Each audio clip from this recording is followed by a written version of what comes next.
Uma ótima noite para você de casa, tudo bem? Está no ar o Aparecida Debate para que você se informe e forme a sua opinião. Ao meu lado, minha amiga Rafaela Lourenço, para falar de um assunto muito importante nessa semana.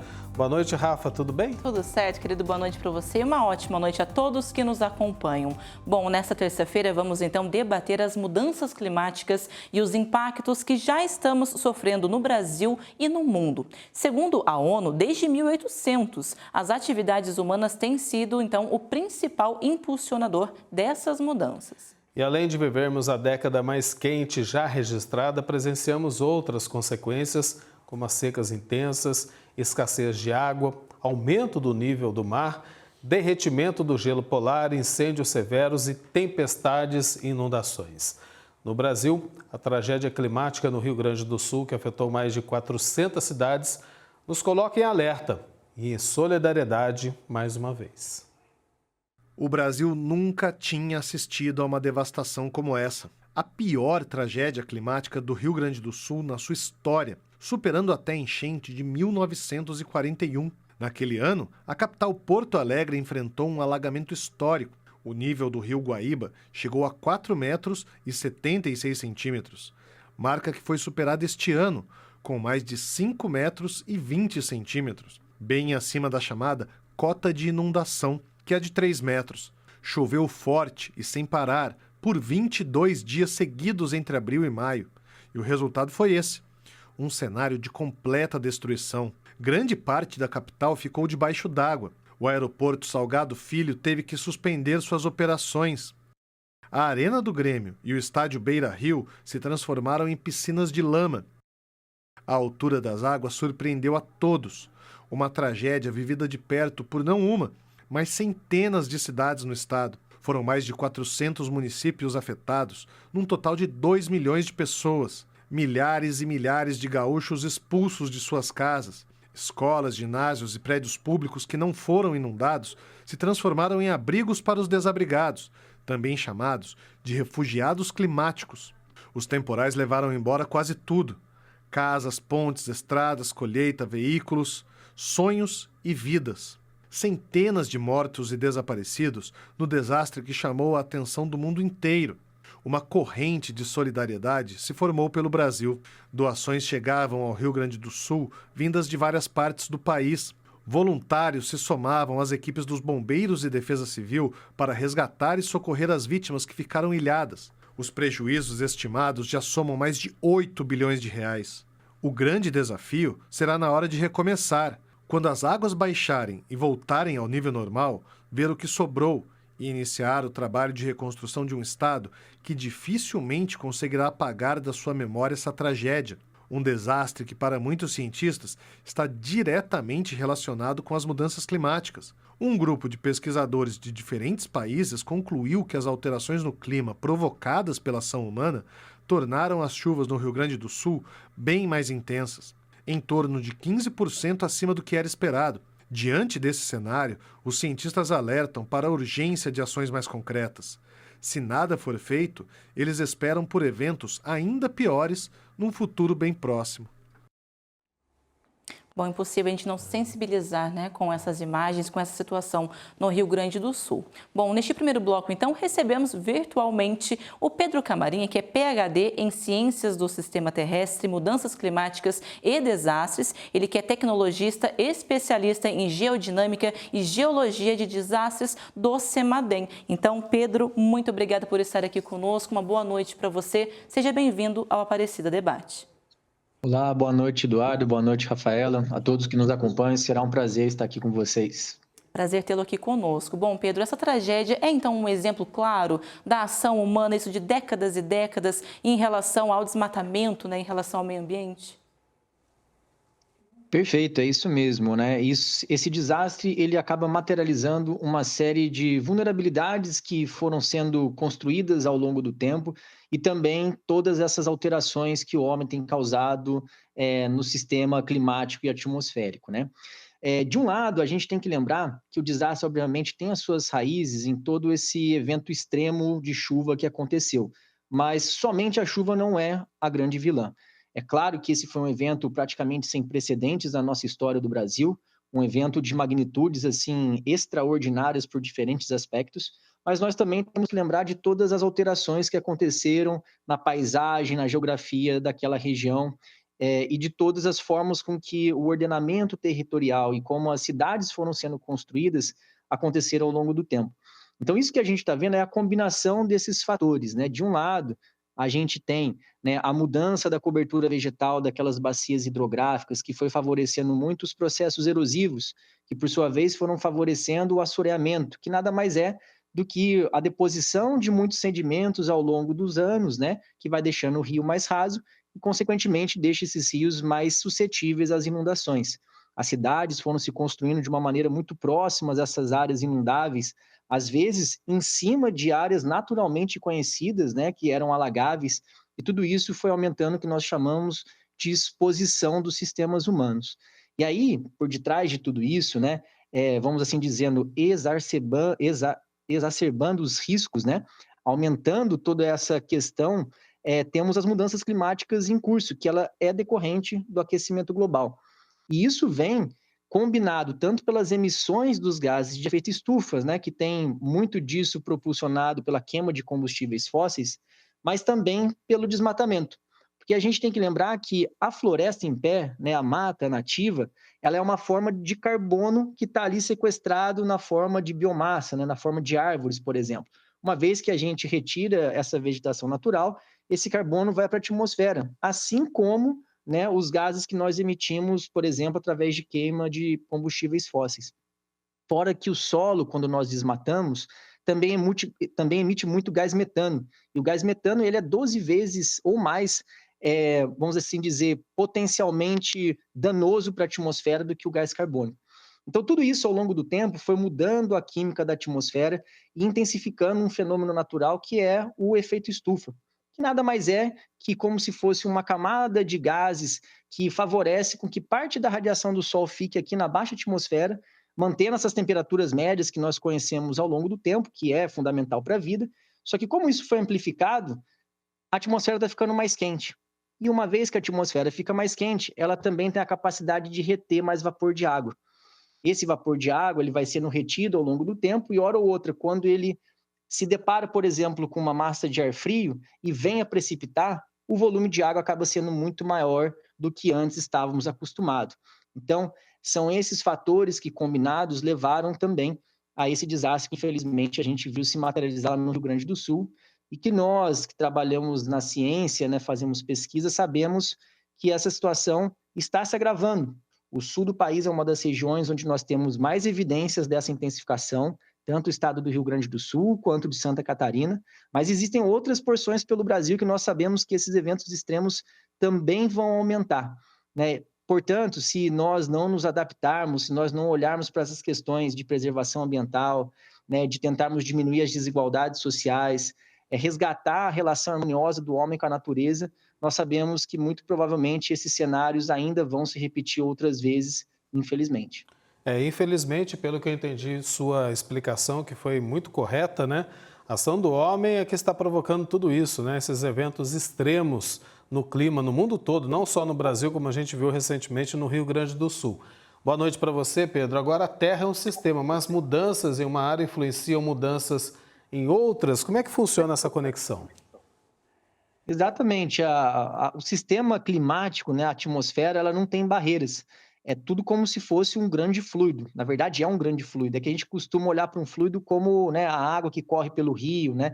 Mas a atmosfera, por ser uma combinação de diferentes gases, também é um grande fluido. Então, o que é emitido, por exemplo, de gases poluentes aqui no Brasil, vai para a atmosfera e isso vai sendo propagado pelo planeta inteiro. Então, outros países que também emitem esses gases, que nós chamamos de gases de efeito estufa, mesmo que seja em outra localidade, isso vai mudando a química de toda a atmosfera e esse processo que eu mencionei, que é chamado, né, o efeito estufa, vai se intensificando de praticamente modo igual por todo o planeta. E todas as partes do planeta hoje estão com temperaturas muito acima do normal, principalmente os oceanos, que são os grandes reguladores do clima. Então, quando nós emitimos gases de efeito estufa numa região ou desmatamos, né, em outras regiões, isso vai reverberar no clima do planeta como um todo. Então, de fato, né, aquela frase que nós costumamos ouvir muitas vezes em âmbitos filosóficos, né, de que tudo está interligado, quando a gente olha para o sistema terrestre do nosso planeta Terra, isso é muito evidente e ainda mais evidente quando a gente olha para toda a questão climática, principalmente aqui da nossa baixa atmosfera. Está tudo conectado e por isso que as discussões são globais e também fazem os desafios serem nessa escala global e isso é um dos fatores que dificulta a gente avançar nessas agendas, porque para a gente conseguir dar um passo, né, para poder mudar essas realidades, normalmente os acordos internacionais precisam de consenso em todas as nações. Então vocês imaginem quão difícil é termos acordos que todos os países que produzem petróleo, que consomem petróleo, né, que têm matrizes energéticas diferentes, cheguem num acordo que valham para todos eles. Por isso que tudo isso também é muito difícil quando nós olhamos para essa governança global que tem por detrás dessas problemáticas todas. Dentro dessas problemáticas, né, Pedro, a gente fala dessa questão global, as discussões, mas principalmente as ações, né? A gente precisa disso o quanto antes. Eu gostaria que você explicasse para a gente também como é que o CEMADEM monitora, né, em relação aos riscos geohidrológicos, como que vocês vêm acompanhando também essas mudanças no dia a dia, em larga escala. Bem legal essa pergunta, porque o CEMADEM ele acaba sendo um centro que vem para ajudar, né, na minimização ou na mitigação desses impactos ao longo do tempo. O CEMADEM foi criado lá em 2011, depois daquele grande desastre da região serrana do Rio de Janeiro, onde nós notamos que não existiam, né, instituições assim no nível federal preparadas para avisar a população e as defesas civis para o enfrentamento de um desastre como esse. E desde 2011 até hoje, o CEMADEM nunca parou de funcionar. A sala de operação do CEMADEM, onde temos vários especialistas, eu sou um deles, trabalhamos 24 horas por dia, 7 dias por semana, justamente tentando detectar onde esses eventos extremos vão acontecer e, consequentemente, onde eles podem causar impactos, principalmente à vida humana, né?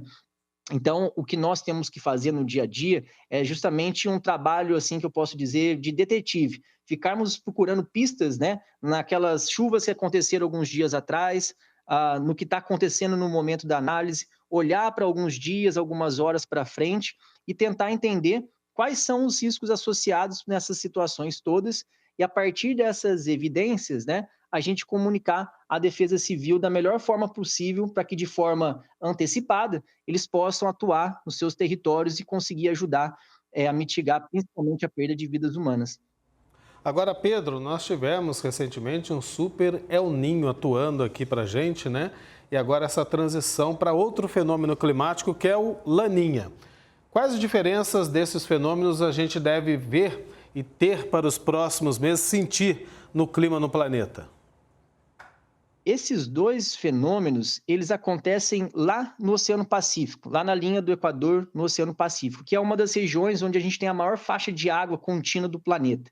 E por que que isso é importante, né? Quando essa massa de água muito extensa, ela fica mais quente do que normal, é o chamado El Niño. Isso reverbera em uma série de fenômenos climáticos pelo mundo todo, porque essa quantidade de calor com umidade que é evaporada, vamos assim dizer por lá, vai atuar em diferentes partes do planeta. No caso do resfriamento dessas águas, que também é um processo natural, nós temos a situação oposta, que é, no caso, a laninha, que é para onde nós estamos indo nos próximos meses.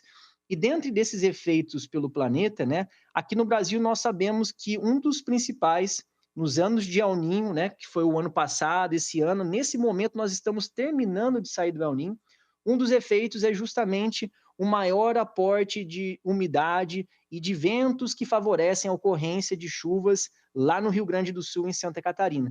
Então, o El Niño, que é um fenômeno natural, ele vem se somando a essas questões que eu mencionei antes do aquecimento global, né? E isso tudo foi, assim, tudo de forma conjunta, né? Foram ingredientes que combinados levaram àquela situação. Junto a isso, né, essa onda de calor que nós estamos vendo nas últimas semanas em boa parte do país, na região central e sudeste, também foi um outro ingrediente que favoreceu para aquelas chuvas todas e tem, de certa forma, uma interferência residual ainda do El Niño. Então, como ele está indo embora, esperamos que essa seja um dos últimos efeitos dele aqui no nosso país. Mudando para Laninha agora, o sinal fica oposto. A tendência é que no próximo ano, e quem sabe no seguinte, lá no sul a gente passe a ter secas novamente, como foi em 2021, 2022. E no Nordeste, muito provavelmente, a gente tem um pouco mais de chuva.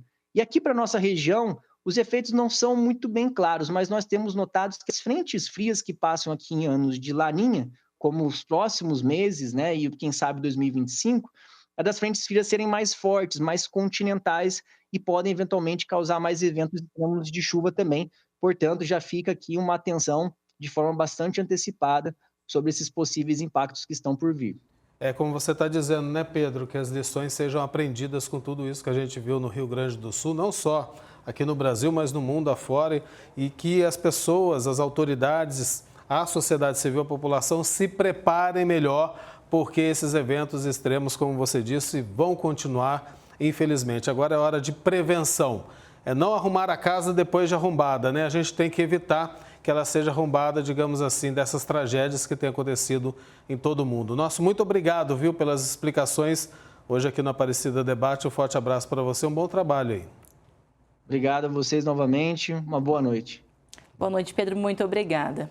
Bom, a gente faz uma rápida pausa e já volta para falar sobre prevenção do meio ambiente e como as cidades estão preparadas, então, para essas mudanças climáticas no mundo. Estamos de volta com o Aparecida Debate nesta noite, falando sobre as mudanças climáticas com aquecimento global. De acordo com a Organização das Nações Unidas, as concentrações de gases de efeito estufa estão em seus níveis mais altos em 2 milhões de anos. E o desequilíbrio da natureza dá os seus sinais. Vimos no bloco anterior detalhes da maior tragédia climática do estado do Rio Grande do Sul, mas os impactos naturais são registrados em todo o mundo. O frio extremo varreu o norte da Suécia no começo de janeiro. Centenas de carros ficaram presos no meio do gelo e os motoristas sofreram com os fortes ventos e o frio de 43 graus negativos. A menor temperatura na Suécia em 25 anos.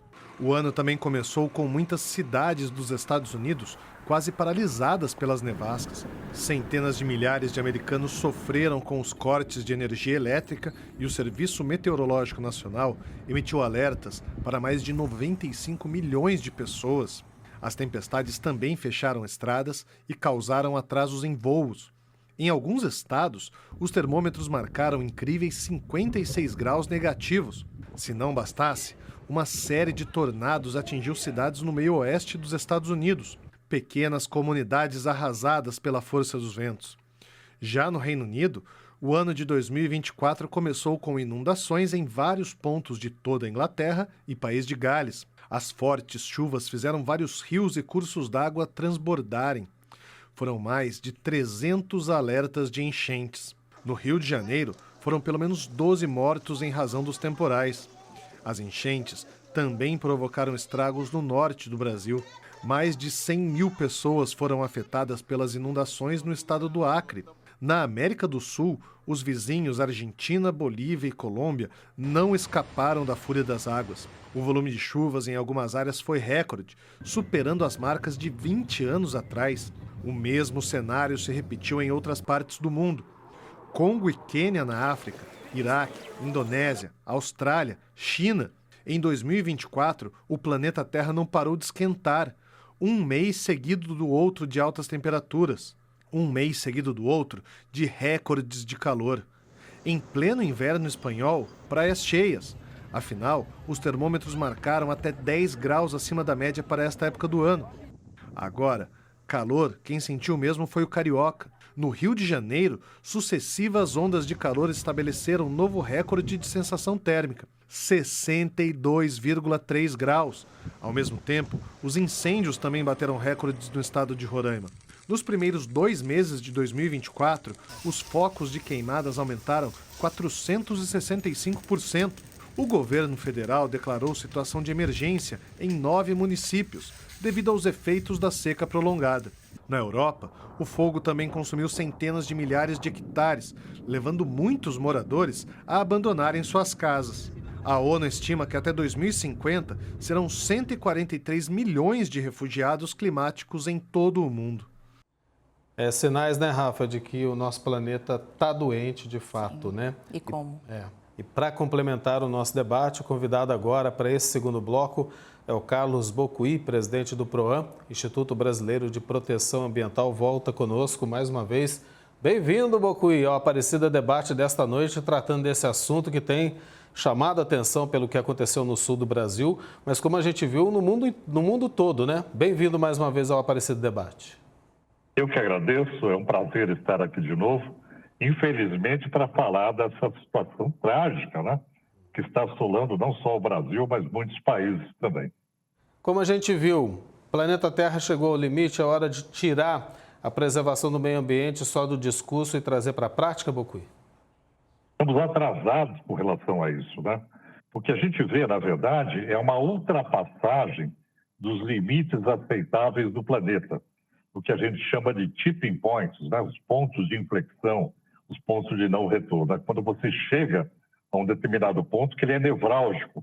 E por ser um estado agudo, né, de intoxicação de gases de efeito estufa, o planeta começa a dar sinais adversos, né? Sinais de eventos extremos. Então, na verdade, nós estamos sofrendo as consequências de ultrapassagem dos limites do planeta. Essa é a realidade planetária hoje.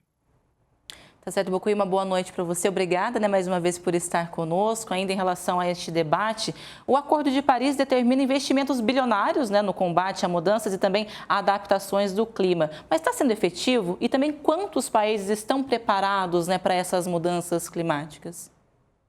Olha, o Acordo de Paris, ele foi muito feliz, principalmente na questão técnico-científica, que estabeleceu o limite de 1,5 graus máximo de aquecimento do planeta, que era o objetivo até o ano de 2100. Mas, infelizmente, nós já estamos perto dessa marca, estamos aí pouco menos de um quarto, né, da metade do século. Quer dizer, o que está acontecendo é que você tem cada vez mais uma perspectiva de ultrapassagem desse limite de segurança estabelecido pelas Nações Unidas, e os franceses estão se preparando para o pior cenário, que é 3,5, 4 graus de acréscimo até 2100.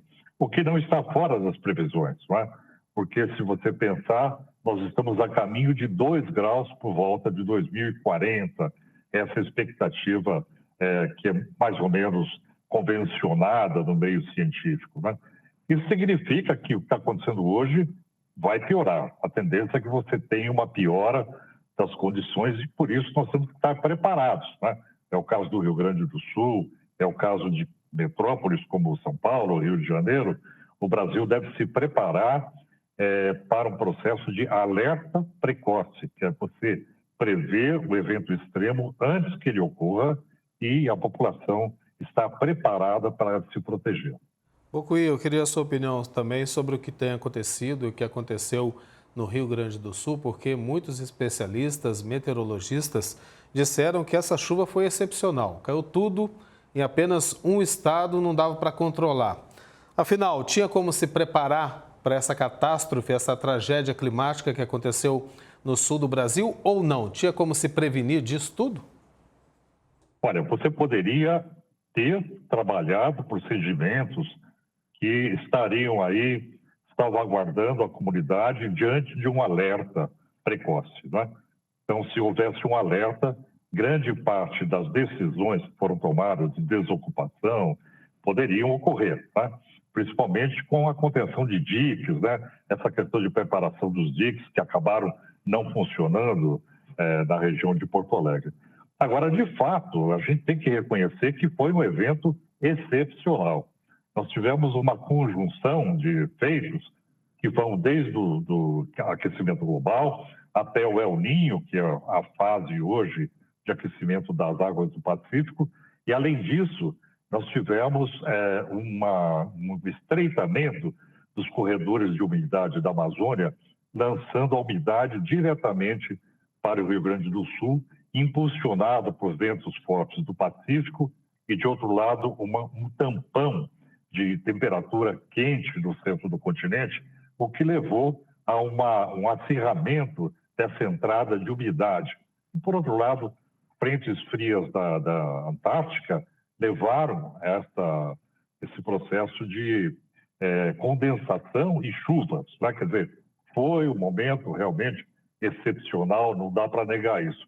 Mas a previsão e o comportamento da sociedade poderiam ter sido mais, eu diria, previdentes, no sentido de evitar tudo que a gente viu de refugiados, de pessoas voltando para suas casas. Quer dizer, é preciso que você mude o comportamento da sociedade, que ela esteja preparada para enfrentar situações desastrosas como essa, né? É excepcional, mas assim, quantas catástrofes vão precisar acontecer para que de fato algo seja feito de uma forma efetiva de fato, né, Bocuí? Você falando dessa questão também, quanto a se prevenir, né? Esse discurso, até que ponto, então, ele tem que sair da teoria, porque não é de agora, eis a questão, né? Acontece isso há quanto tempo já, né? Não é um discurso bonito apenas, né? Para quando isso precisa ser colocado de fato em prática, para a gente tentar evitar, então, e também, é lógico, atrelado à conscientização, né, junto a todos, a sociedade. A primeira questão a considerar é que o aquecimento global ele está provocando efeitos muito mais intensos do que a gente esperava e num período de tempo muito menor, né? Quer dizer, o que se esperava para 2050 está acontecendo agora. Então, essa questão de você estabelecer alertas precoces é o que as Nações Unidas têm defendido, e o alerta precoce ele consiste num sistema meteorológico de previsão, né, de eventos extremos, como o caso do Rio Grande do Sul, e esse evento extremo ele passa também pelo fato da comunidade estar consciente, preparada. Assim que ela recebe o alerta, ela sabe para onde vai, qual é a rota de fuga, mais ou menos o que se tem hoje nos Estados Unidos com relação a furacões, né? As cidades são muito bem sinalizadas nesse sentido. Então, esse preparo que o Brasil não tinha é necessário e os dados que nós temos demonstram que 15 capitais do Brasil não têm planos de ação climática. Um deles era Porto Alegre, né? Quer dizer, nós estamos realmente atrasados no processo de implementar medidas que possam salvaguardar a vida da população. O que a gente nota por tudo que a gente está assistindo e está vendo e acompanhando o sofrimento e a dor do povo gaúcho é que a natureza está reagindo, né, Bocuí? A agressão que ela sofre está ocasionando tudo isso que a gente está vendo no mundo inteiro, como a gente viu na reportagem agora há pouco. E uma das consequências disso tudo, a gente sabe, é o desmatamento, a derrubada de florestas, visto o que acontece na nossa Amazônia. Agora, quanto que isso prejudica e afeta o meio ambiente diretamente, também pode ser apontado como culpado pelas mudanças climáticas? Não tenha dúvida. Quando você diz, por exemplo, da importância das florestas, né, de impedir queimadas no Pantanal, na Amazônia, isso é lançamento de gás carbônico que vai para a atmosfera e isso acaba contribuindo para o aceleramento das mudanças climáticas, né? Esse é um ponto. Então, evitar o desmatamento é fundamental. Evitar a emissão da queima de combustíveis fósseis em veículos automotores, principalmente diesel, né, que é altamente poluente, carvão, tudo isso é necessário que se faça. Agora, o que é importante que a gente compreenda é que os países, como o Brasil, por exemplo, que são países vulneráveis às mudanças climáticas, eles devem estar preparados, porque a questão é que nós não temos uma perspectiva de melhora desse processo, mas sim de piora, não é? Então, nós vamos passar por situações como já estamos passando no Rio Grande do Sul e mais locais do Brasil, não só de inundação, mas de deslizamento de encosta, de problemas de estiagem com incêndios florestais, né, no Pantanal, ameaçando não só as pessoas, mas também a biodiversidade.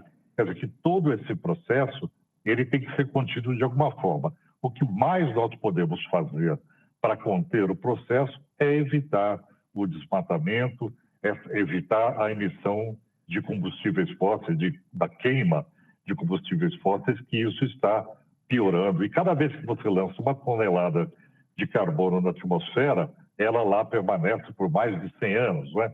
Então, aí se tem uma ideia do que representa realmente você fazer um processo de contenção de gases de efeito estufa. Bocuí, o cenário é negativo, né? Como você mesmo disse, vem piorando, né, a cada dia, mas ainda é possível reverter de fato essas estimativas, né, tanto a médio quanto a longo prazo, com a sociedade toda participando, além, é claro, do próprio poder público?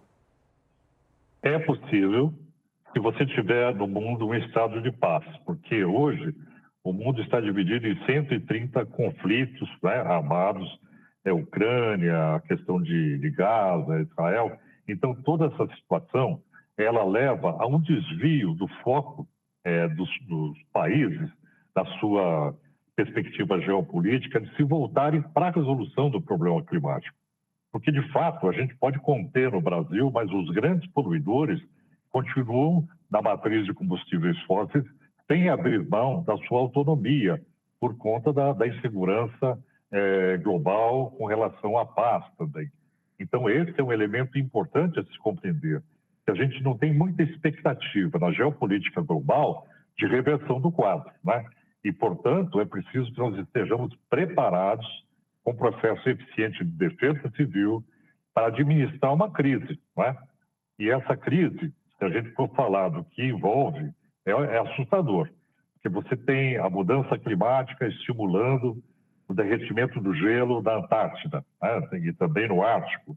O Ártico com carbono embaixo do gelo, o permafrost, que pode ser liberado em grande quantidade.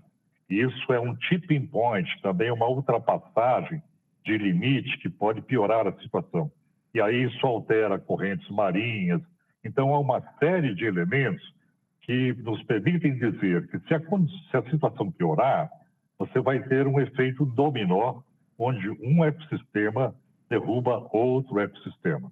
Então, esse é um problema que, se acontecer, nós vamos ter um acirramento não só da questão climática, do aquecimento global, mas de uma instabilidade do ponto de vista de intempestividade, de invernos muito rigorosos no hemisfério norte, na Mongólia, em várias regiões do planeta, e, por outro lado, calor extremo em outras regiões, né?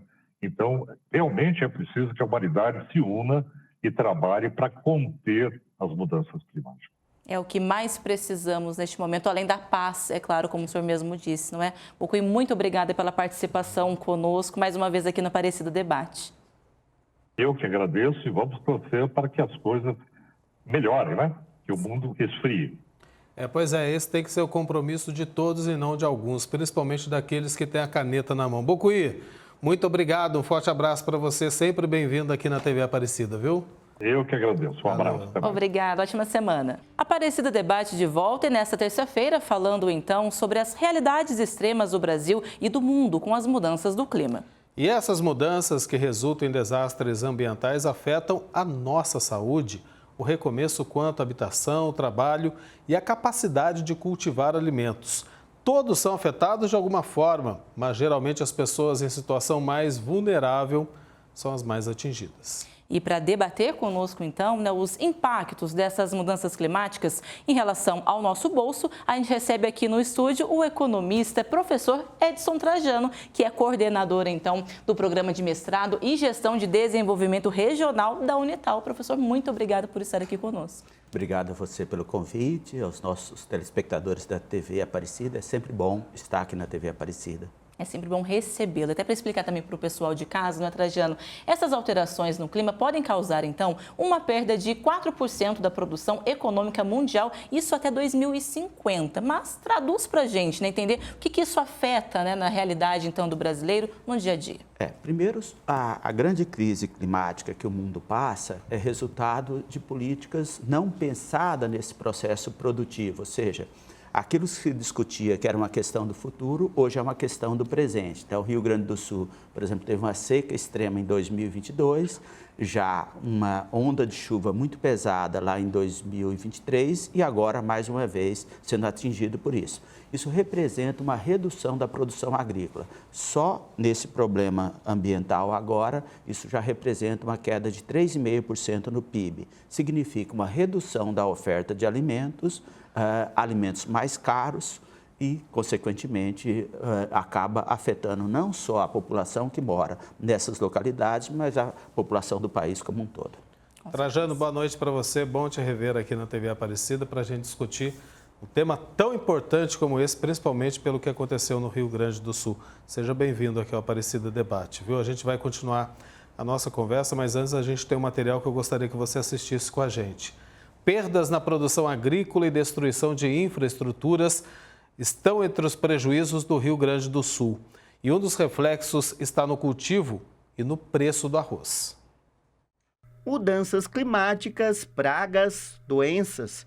Historicamente, o preço dos alimentos como frutas, legumes, verduras e grãos flutuam numa combinação de oferta e procura. Aqui no Brasil, um evento recente que pode chamar a atenção são as fortes chuvas no Rio Grande do Sul, que podem afetar a produção de diversos itens na mesa do brasileiro e o aumento do preço, principalmente do arroz. 70% do arroz produzido no Brasil vem do estado do Rio Grande do Sul e quase que a totalidade é consumida no mercado interno. Agora, após essa imensa catástrofe climática, a pergunta que fica é: o Brasil terá a mesma capacidade de produção de antes? Há muito o que ser reconstruído no estado, na cidade, no campo e nas estradas.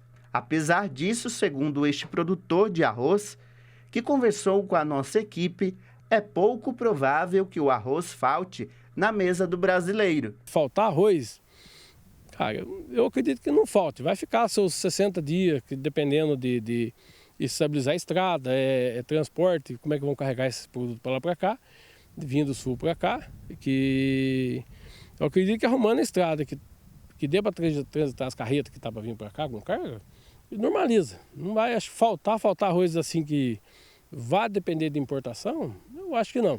De acordo com Rodolfo, nem por isso os desafios deixam de ser muitos. O arroz precisa de uma combinação perfeita de climas para que o plantio e a colheita dê certo. Com relação ao clima nosso, que ele vem mudando, ele vem muito quente na época de seu novembro, dezembro ali, que é a época que está florindo. Isso aí ocorre que ele amadurece muito rápido. Então, até hoje ainda não temos assim, um resultado assim, de quebra de grão, de não se produzir pelo clima. Mas a gente fica preocupado porque está passando um período muito longo, sem chuva, do preparo nosso do solo, que começa agora. Que deveria dar uma chuvinha nos seus intervalos de 20 dias, um mês, por exemplo, assim, para poder ajudar o preparo do solo, que vem a sementeira, que nasça um pouco das pragas que está ali. Isso não vem ocorrendo, já faz uns 2 anos que isso aí já está meio parado. Nas prateleiras, o olhar atento do consumidor já percebe sinais. A gente já percebe assim, que tem um pequeno aumento, mas já existe, né?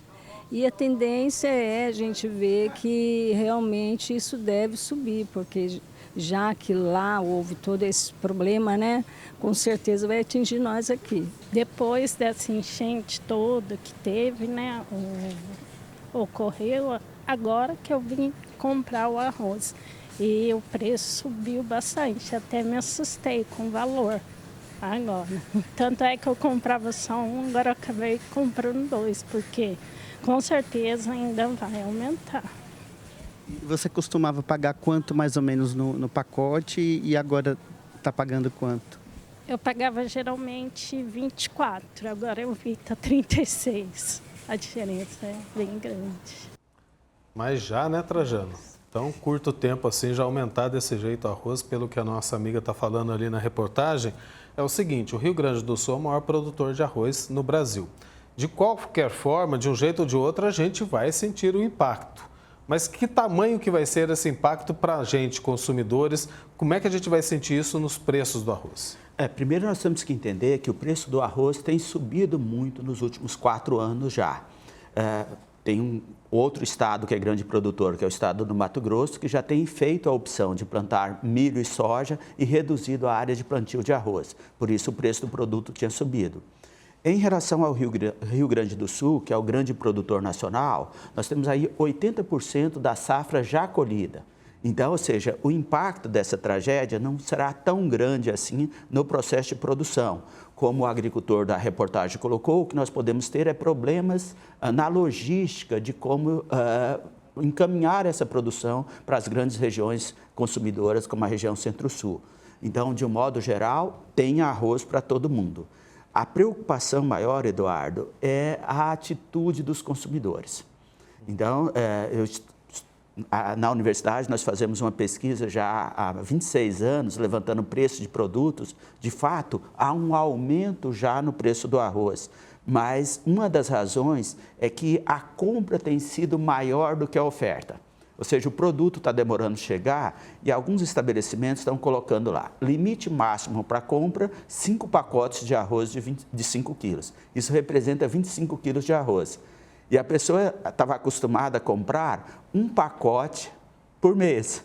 E agora resolve comprar 3, 4 pacotes. Qual o resultado? Isso provoca a falta do produto e, consequentemente, preços mais elevados. E aí a gente vê também, né, assim, comentários de pessoas que têm o medo, o receio de ficar sem o alimento, né, sem este produto. Não é bem assim também, né, Trajano? Tem que ter essa consciência, não precisa sair comprando uma quantidade maior. É interessante destacar que o Brasil inteiro está mobilizado para ajudar as pessoas lá do Rio Grande do Sul. Mas, ao mesmo tempo, nós temos que ter uma consciência também como consumidor. Sim. Ou seja, se todo mundo sair comprando arroz e fazendo estoque do produto em casa, não há dúvida que vai faltar, independente da tragédia ou não. Se resolverem, por exemplo, todos comprarem feijão nesse momento, comprar 4 vezes mais do que o necessário para o mês, vai faltar feijão. E qualquer produto faltaria nessa condição.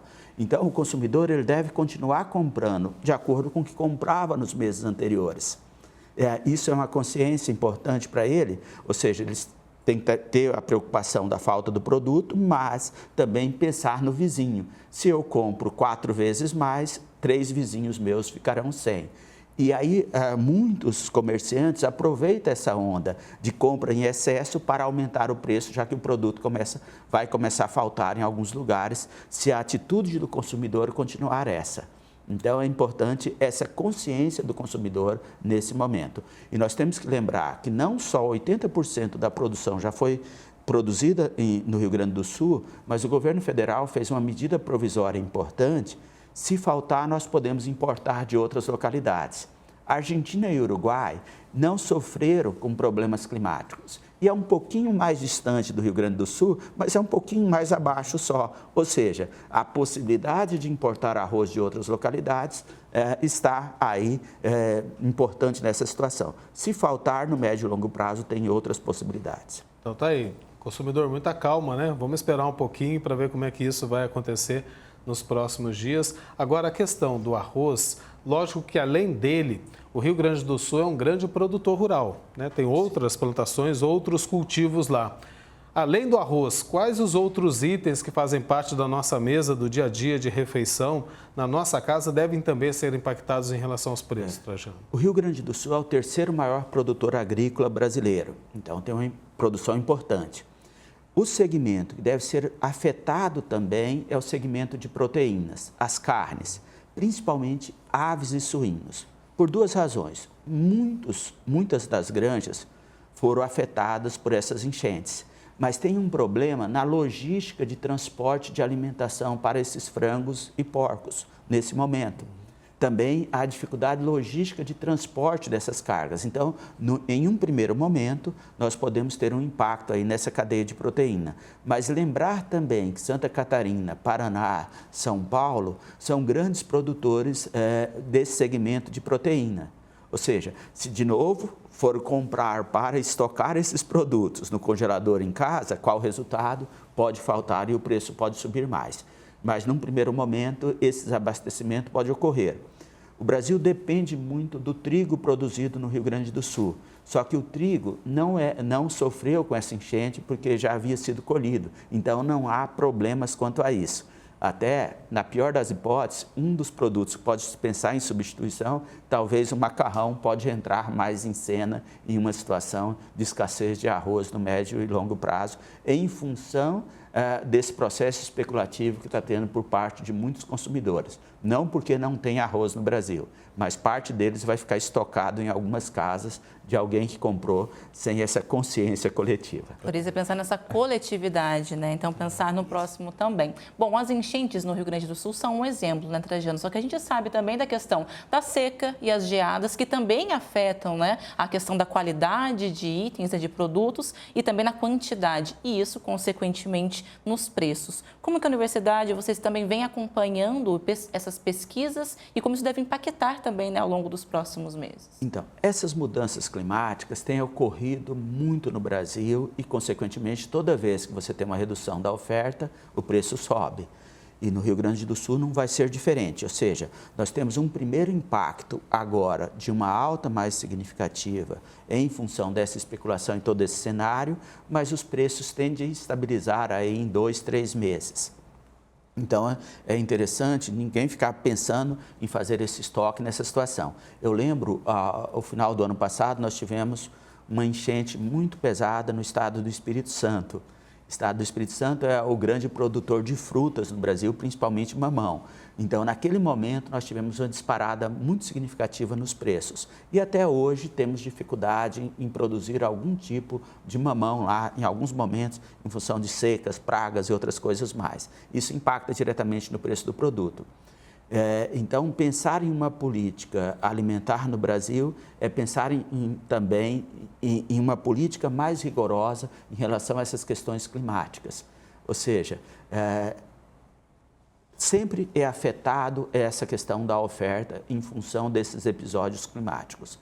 E muitas vezes o próprio setor rural, não é na sua totalidade, mas alguns do setor rural falam, bom, essas políticas ambientais acabam atrapalhando o processo produtivo. O que nós vamos observar aqui, estamos observando no Rio Grande do Sul, que muito mais do que uma política ambiental ou a ausência dela, os desastres ambientais é que provocam uma grande crise no setor de produção brasileira. Hoje se fala já na necessidade de investimento de 50 bilhões de reais para a recuperação do estado do Rio Grande do Sul. É muito dinheiro nessa situação, ou seja, se pensar é muito mais fácil trabalhar em prevenção, adequação desse cenário, um planejamento urbano mais adequado, planejamento rural mais adequado também, respeitando as margens de rio, qual o resultado? Todo mundo sai ganhando nessa história. E principalmente o que nós perdemos no Rio Grande do Sul, que não será recuperado, é perder vidas. Pessoas morreram nessa tragédia, né? Então, esse planejamento urbano, planejamento rural é fundamental, pensando não só na segurança alimentar, mas também em um mundo melhor para toda a sociedade. Agora, para a gente encerrar, aproveitando sua presença aqui, que a gente falou, né? A gente tem a esperança, sim, de um Rio Grande do Sul que seja reerguido de tudo isso que aconteceu, dessa tragédia, e que ele seja construído a partir de várias mãos, né? A gente está vendo uma união de grandes esforços, tanto o governo federal, o governo do estado, municípios, todos unidos junto com a sociedade civil para reerguer o Rio Grande do Sul, porque merece, né? O povo gaúcho merece. Agora, qual o custo dessa reconstrução? Quanto que isso vai significar para a nossa economia, Trajano? Então, as contas iniciais desses 50 bilhões de reais têm que ser repensado no orçamento público federal. Mas o Estado, a participação do Estado na atividade econômica é fundamental exatamente para evitar problemas maiores nessa situação de crise. Ou seja, se discutiu lá no passado, eu lembro um debate, felizmente feito por poucos, uns separatistas que queriam a região sul separado do restante do Brasil. Então, essa é a grande vantagem nossa de ter um país unido, um país continental, e em situações como essa, outras regiões do país podem ajudar o Rio Grande do Sul. Tem impacto econômico, sim, não há dúvida. Isso pode gerar um desequilíbrio das contas públicas no médio e longo prazo, mas lembramos, por exemplo, no caso da pandemia, no primeiro ano de pandemia, nós tivemos um déficit público de mais de 700 bilhões de reais. E hoje estamos falando em uma despesa 12 vezes menos que isso, mas focado em um único estado. O que nós temos que tomar cuidado, Eduardo? Eu acho que esse é um momento importante de repensar as políticas de enfrentamento dessas mudanças climáticas, para que nós não vamos ter tragédias aí no futuro tão significativa quanto essa. É um momento de repensar o modelo de produção nosso e, consequentemente, pensando no econômico, no social, no ambiental, todo mundo sai ganhando nessa história, inclusive o próprio econômico. Não negar mais a mudança climática que está aí demonstrando para que ela veio, né? Não Sim. só no Brasil, como no mundo todo, né? Sim. Hoje eu vi a Comunidade Econômica Europeia extremamente preocupada com isso. 11 países já propuseram uma proposta de repensar, por exemplo, a política de reflorestamento de várias regiões da Europa com um custo elevadíssimo. Agora, nós ainda temos muitas florestas em pé, então manter isso é fundamental para um bom processo de produção agropecuária brasileira, não só isso, salvar vidas. A preservação, não é, Trajano? Tanto que a gente fala, né, da importância do nosso meio ambiente. A gente agradece muito a sua participação conosco, trazendo informações, esclarecendo também alguns detalhes, né, deste debate. Muito obrigada. Obrigado a você, obrigado, Eduardo. É sempre um prazer estar aqui na TV Aparecida, falando com nossos amigos aqui. Também agradeço muito a sua presença aqui e a gente vai encerrando o Aparecida Debate de hoje, manifestando mais uma vez, como a gente tem feito em todos os nossos programas de jornalismo, a nossa solidariedade e as nossas orações ao povo gaúcho, que tem sofrido bastante com essa tragédia, mas como a gente disse, né? É um estado forte que vai se reerguer de tudo isso que aconteceu de ruim e vai trazer coisas boas para o povo do Rio Grande do Sul. Com certeza, e contando também com o apoio de todo o país, né, neste momento tão difícil agora para se reerguer. Bom, assim a gente encerra então o Aparecida Debate de hoje. Se você quiser rever este programa, compartilhar com a família, com os amigos, acesse o canal da TV Aparecida no YouTube e também não deixe de seguir o nosso perfil no Instagram, que é o @jornalismo-tv-aparecida. É isso aí, Aparecida Debate fica por aqui. Para você uma ótima noite, um bom descanso e até a próxima terça-feira. Boa noite, até a próxima semana. Tchau, tchau.